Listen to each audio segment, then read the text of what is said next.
ناظرین، وسیلہ Urdu T V آپ کے روبرو ہے۔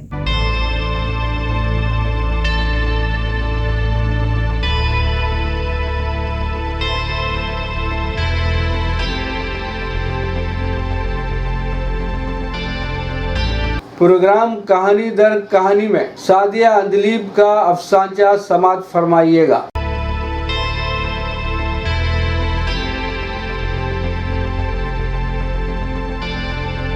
عنوان ہے دوہرا معیار۔ دوہرا معیار۔ او مہارانی، کب تک کپڑے ہی دھوتی رہو گی؟ گھر کے باقی سارے کام کیا مجھے کرنے ہوں گے یا تمہارے مائکے والوں نے نوکر بھیجے ہیں؟ ساس نے بہو کو آواز لگائی۔ جی امی، آئی ابھی تھوڑی دیر میں کر دوں گی، بہو نے جواب دیا اور بڑبڑانے لگی۔ پتہ نہیں ان بڑی بی سے کب چھٹکارا ملے گا، اللہ میاں کے یہاں سے پاسپورٹ بھی جلد نہیں آ رہا۔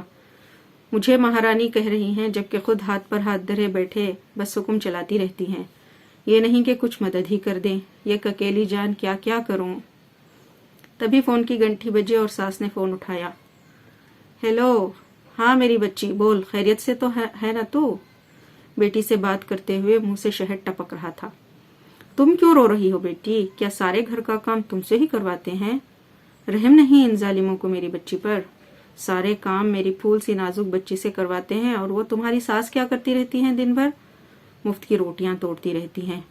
بیڑا غرق ہو ان لوگوں کا۔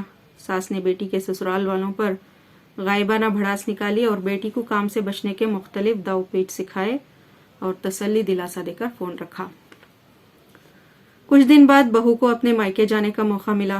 گھر پہنچی تو دیکھا کہ اس کی امی کام کر رہی ہیں، تو وہ کہنے لگی، امی آپ کیوں کام کر رہی ہیں؟ یہ آپ کے کام کرنے کے دن ہیں کیا؟ دیکھیے تو آپ کتنی کمزور ہو رہی ہیں۔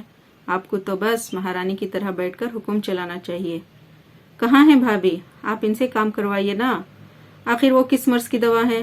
اللہ آپ کا سایہ ہم پر سلامت رکھے۔ اگر آپ کو کچھ ہو گیا تو ہم کیا کریں گے؟ اب یہ کام وہ مت کیجیے اور آرام کیجیے۔